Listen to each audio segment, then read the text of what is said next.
Hi guys, so for today, flex ko naman to another cake na nagawa ko, and this is a combination of icing cake and fondant details. Ayan. So maraming klase ng cake. Merong icing cake, tapos meron lang siyang printable toppers, ganon. Meron din namang full fondant. Pag sinabi mong full fondant, from cake to toppers, lahat-lahat ng details is fondant siya. Tapos meron naman siya yung semi-fondant, ibig sabihin, para sa akin definition ko na lang yon.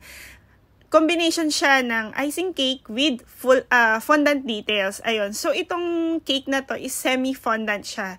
Kasi yung cake niya is made from icing, naka-icing lang yung cover ng cake, and then yung toppers niya is fondant toppers na siya. So, yon. Ano ang pinagkaiba nila? Malaki. Lalo na sa pricing. So, syempre, pag full fondant, dahil nga covered siya ng chocolate, tapos covered pa siya ng fondant. So, may layer-layer na siya na ganon. Iba na yung pricing nun, guys. Mas mahal talaga ang full fondant. Kasi, mahirap din talagang, i-form yung chocolate dun sa cake.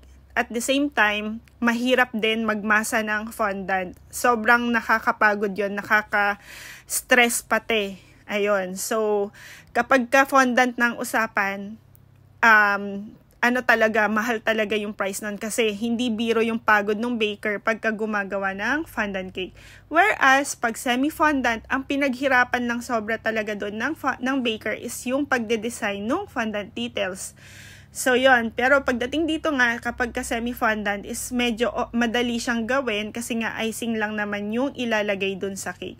Pero para sa akin kasi, both naman, parehas lang naman siya na parang kahit semi-fondant siya, parang mukha rin siyang fondant. Basta't maayos lang yung pagkaka-scrape ng cake natin. Yung napakinis talaga siyang na maayos, kagaya nito. So, yun. Ito nga lang, ang struggle talaga dito is kung hindi ka talaga sanay magpakinis ng cake, matagal siya, guys. Paulit-ulit mo siyang kikinisin hanggang sa ma-perfect mo na makinis siya.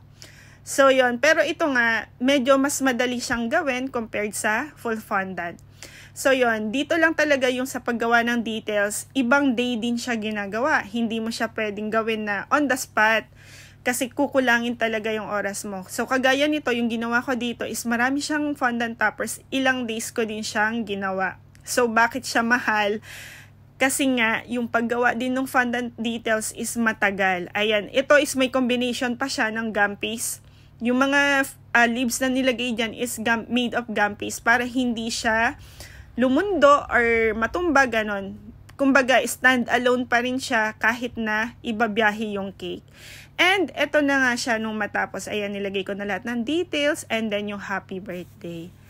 And ayun lang po. Thank you sa panonood, guys. Bye!